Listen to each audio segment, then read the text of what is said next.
السلام عليكم ورحمة الله وبركاته، والصلاة والسلام على النبي المختار المصطفى الحبيب المختار.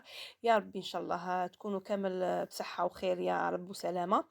ونتمنى منكم دعموني باشتراكاتكم وتعليقاتكم واللايكات ما تنسوهمش حبيباتي قبل ما تخرجوا.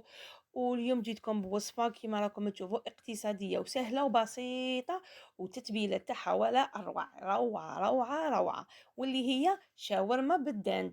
وندخلوا مباشرة في الوصفة. يلا، كما راكم تشوفوا قطعت الدند تاعي، عندي قطعة تاع الدند، وللامانه لا تكعلوك لا افخاذ. هذه هي نحيتها من العنق كيما شريت الكركاسه تاع الدند، درت الجناحتين وحدهم والعنق استعملته وحده ونحيت منها في الكركاسه. هذا واش لقيت منها كميه ما شاء الله عليها. كما تشوفوا قطعتها هكايا، وكاتيك شوفوا واش حضرت لي زيبيس هنايا. راني محضره زعفران، زنجبيل، فلفل كحل، فلفل ابيض، عكري، زريعة القزبر ملحية، توابل الشاورما، توابل الدجاج، عندي هذه جوزة الطيب مرحية، عندي شوية عكري، قرصة كمون، شوية حرور، قرصة حرور، كرفشت ثاني الكركم، وكركم كركم كركم هذا الخلجلان، هذه جوزة الطيب، وهذايا الكركم كرفشتهم هذو ما درتهم جدد. عندي هنا قاع القله بوك نكسر زوج حبيبات ولا ثلاثه. حبيت نذكر برك هنا قاع القله اللي هي الهيل، حنا عندنا في الجزائر يقولوا لها قاع القله. وين نشوف التلفزيون الله غالب اللي راهم يوصلوكم تشوفوا فيهم مش عارفين كامل التقاليد تاع الجزائر. هذه قاع القله حنا نستعملوها من الجد للجد، يعني قديمه قديمه قديمه بزاف، موروث يعني ثقافي في التوابل الجزائريه. الله غالب الله غالب، الله يجعل الخير، الله يجعل الخير. الحمد لله، المهم الحمد لله على كل حال. المهم هذه قاع القله اللي هو الهيل. دول المشرق والدول العربيه قريب كامل يقولوا له الهيل، احنا نسميوه قاع القله. ها مليك حنكسر زوج حبيبات تاع كما قلنا قاع القله كما راكم تشوفوا. كسروا هكايا المعصور برك ويطلق الريحه تاعو ما شاء الله. واللي ما يحبش يدير الاخر تاعو انا نديروه في الترناخ كي تكون ترنخ لي كتشو الحبوب الكحله هذه اللي طاحت منه، وهذو ما نخليهم بجهه في العصير تاع القار، في العصير تاع البصل. دوك تشوفوا معايا كيفاش نديرلو. كما راكم تشوفوا هذو الحبوب اللي طاحوا لي اللي نحيتهم تاع قاع القله، نضغط عليهم غير هكا بالموس هكذايا، نضغط عليهم.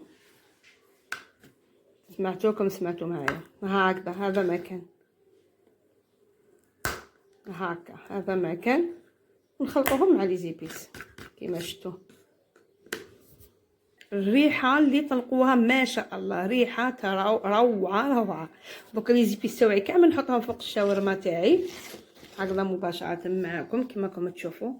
نفرخهم كامل ونضيف لها ما تبقى كما راكم تشوفوا. حنكرفج انا نص حبيبه بصل، ضفت هذاك البصل اللي كرفشته، ضفت الملح، ودوك نضيف الماء تاع الطماطم اللي هو راني شاركته معكم في فيديوهات سابقين.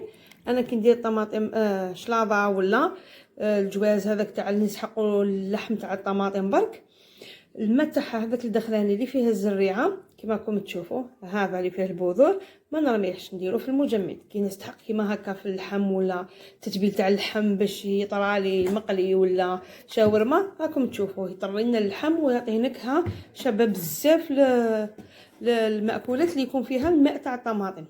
في العودي تاعك بحبه طوماطيش تكرف جهات دير لك بزاف لاصوص، ديروا غير الماء تاع الطماطم. دوك نضيفوا شويه زوج مغارف زيت الزيتون ولا ثلاثه كما راكم تشوفوا. نخلط هكا ما نخليها ترنخ. وكان عندي لا موطارد ندير مغرفه لا موطارد اللي هو الخردل. انا ما عنديش اليوم مانيش حنستعمل بصح الا كان عندك ماذا بك تستعملي الخردل، يبنن بزاف الشاورما تاعنا. خليها تترنخ ونرجعوا مع نكونوا نطيبوا فيها. ترنخ لي كما راكم تشوفوا شنو النتيجه تحصلت عليها. دوك نروح نديرو في المقله، درت فيها زوج مغارف زيت. ما تنسوش بلي في الاول درت هنايا شويه زيت الزيتون كما راكم تشوفوا. دوكا نبقى نخلي فيه هكايا واحد 5 دقائق الى 8 دقائق ماشي بزاف. انا مقطعته في الرقيق ونقصوا لنا على نار مهيله ونبداو مع صافي صحن التقديم ان شاء الله يا ربي.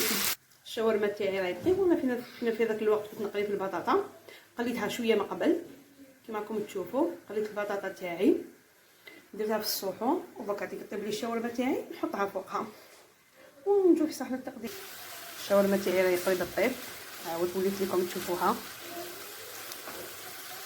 راني محضره هنا هريسه منزليه، من بعد نحط لكم الوصفه تاعها. شربت الماء، تشوفوا كيما شربت السوائل تاعها، غير الزيت وكنخلوها تزيد حميره شويه، نعجنها شويه تزيد حميره ونرجعوها. راكم تشوفوا الشكل النهائي، وكنقدموها في صحن التقديم.